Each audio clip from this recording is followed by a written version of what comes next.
Has training gone on longer than expected there for a reason? No, normal session, well planned. We knew what we wanted to do early in the week, we got it. Time. We did some things before training that added some extra energy and excitement, which is something we do quite regularly. Because we're all very observant and really good at our jobs, we all sort of saw the jerseys coming out at the start and saw 22 in black that looked like it could be the 22 that are playing on Saturday. Would there be 4 changes perhaps this week? Well, I won't go into detail around selection. I will say there's changes. The comment around our changes are we put some guys back into the SANFL. I think to a man they're all really, really good. Went about it the right way. Helped a really powerful performance. We clearly weren't happy with the result on the weekend, even though I think it was a bit of a toss of the coin game. We had some moments where we dominated the game and didn't take opportunity, and they probably had the best 3 players on the ground. So we think that some change is necessary, and we'll make a few.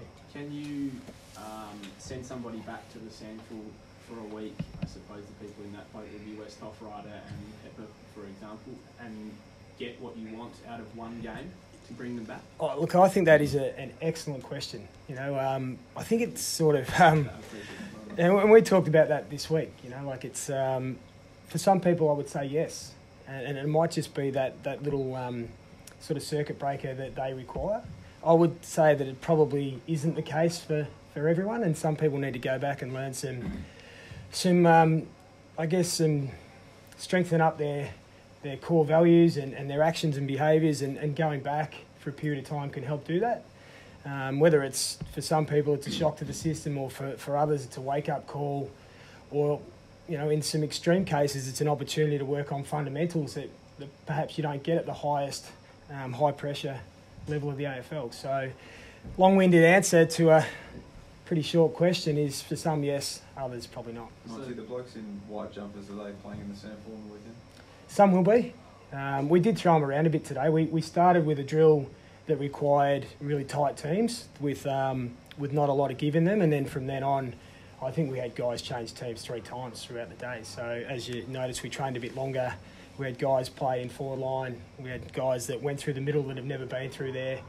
So we explored a few opportunities today. Nice day, a few extra minutes in training. So I wouldn't look too deeply into the numbers and the jumpers. So on the surface, Howard, Amon, Westhoff, Rocky in the black jumpers with the AFL squad, is that a reach from us to assume? Oh, not at all. I think it's no reach to say they're in the mix, and we've still got a meeting to have, and we need to analyse how they went today. I think the guys that were suspended, I think it's fair to say that they're a really good chance to play.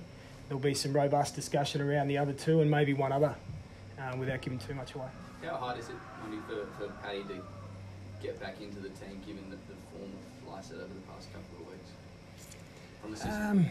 I think to answer that, and you know, to speak, and I can't speak any more highly of Paddy as a person and as a competitor that's not in the form he'd like to be in. What he does at SANFL level is he goes back and he does all the things that he's done for a long career really, really well and at a high level, and leads the way and competes hard. And then it only takes maybe a dip in performance by someone else for him to jump in there. That's what good teams do.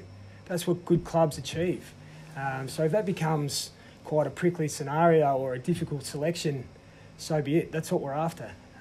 We haven't necessarily said we won't play 2 ruckmen.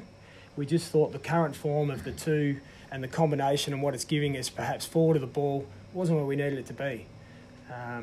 So it's up to them to change our mind. So does that just come back to simply Paddy needs to take more marks and kick more goals to play the role that he's meant to play? Oh, not necessarily. I think the game that's played between hit out to hit out and inside 50 to next mark he takes, there's a lot of things that go on. There's a lot of running that takes place. There's a lot of pressure that needs to be applied.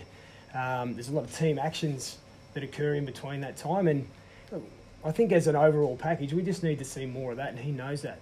You know, he's an excellent tap ruckman, still one of the best in the competition. He's a very, very good forward when he's on, because he takes a great mark for a tall guy, a resting ruck. But there's a lot of things that happen in between, and we want to see a bit of a lift in those. The questions about Ollie's place in the team with Rocky returning have any basis in reality? Not really.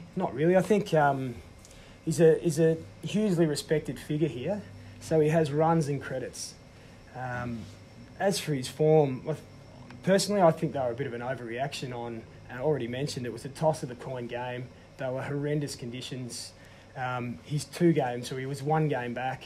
He's had an incredibly interrupted pre-season and in-season, so from our point of view, it's in our best interest to get him firing fully. So to put any added pressure on him would be a real mistake on our part. We need him playing well. We need our midfield at the top of their game. For us to be a good team, we need a stronger midfield. We need a more consistent, stronger, every time midfield, and he's part of that. The easy thing to say with Ollie then would be, he'll bounce back this week and he wants to have a really good game. What do we see from him in that regard? Does he run through somebody? I mean, how does he get into it? Yeah, we did. From our point of view, we need to narrow his focus, and whether they are some physicality parts to his game, or whether it's an extra bit of running, or it's some, a lift in the quality of his possession. It's all things considered. On the weekend, he played against, I think, for the most part, 3 very good mids, particularly in those conditions, in McRae, Dunkley and the Bont, and it didn't go his way. So, but we need him to contribute to what we're trying to do. Some leadership in amongst that can always help too. And to his credit, and we've mentioned this in this room before, it's very hard to lead when you're not at the top of your game. It's very hard to lead when you're not in the team.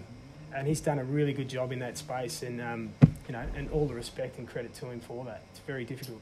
So how's it different, Monty? So if a Ryder or a Westhoff isn't at the top of the game, they need to go back to the sample to return to the top of the game, whereas Ollie needs to stay in the senior team to refine his best form. So how does that differentiate? I think what we're talking about there is some guys that you mentioned. I didn't, played 11 or 12 games, and their form was a little bit indifferent. So there need to be a circuit breaker in there for them to get that type of change or behaviour change. I think Ollie's a very different case. You've just got to look at his in the team, out of the team, injured, healthy, trying to build up to full fitness. We're talking about a very different path and journey for this year than we are for the 2 guys you mentioned. And so I wouldn't like to compare, to be honest, but every case is different. And that's our job, we need to treat every case individually. So I know I haven't answered it perfectly, but they are very different. Sorry, Kane Farrell's collected, I think, 4 and 4 the last 2 weeks. Is his spot in danger? Oh, his spot would be in danger, as he would know that whether that's a possession count or whether that's a tackle count or whether that's a pressure number or being able to just generally impact the quality of the opposition's play, he's been below par in that, and he knows that. Anyone that sort of posts those numbers or is short in some of those areas will put themselves under some pressure, and he's one of those.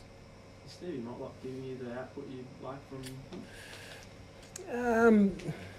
Probably not at the top end of his game, I don't think. I think we've seen some glimpses that really help us. I think we've seen some weeks where we'd want more. But again, he's a player that's under no illusions about where he's at. He needs to be nice and strong over the ball. He needs to light us up when we need to. He needs some run. He needs to play his part in defence. These are conversations that are had day in, day out with these players. And I think our record, whilst it's been written up as win-loss over a period of time, we've got a lot of players that are working and chipping away at their game just to find some consistency in their own games. He's one of those. Are you close as a team? We're a lot closer now than in bridging that gap. And I'd ask the question back to you. If we get over the line on the weekend in a toss of the coin game by a point, are we having this conversation? I'd suggest we probably aren't. But reality is I have to sit here, Ken has to sit here, Vossi sits here and sort of defends us on the up and down behaviour. We get a weekend this week against our arch enemy to put that right. Do you trust your players yet?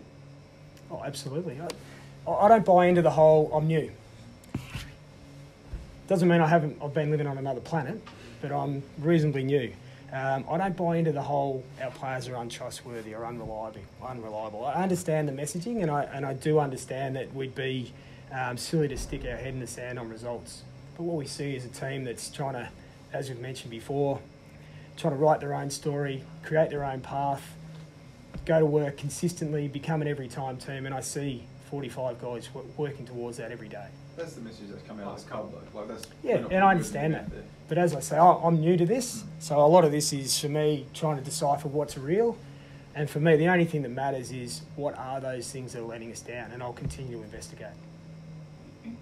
Port this year has 6 players who played every game, and that's the second fewest in the AFL. As a coach, how hard is it to keep that team consistently performing and improving if there's so many ins and outs of the week? Yeah, well, it certainly doesn't help, but it is our job to make sure the depth of understanding is at a high level, and that becomes a challenge, there's no doubt about it.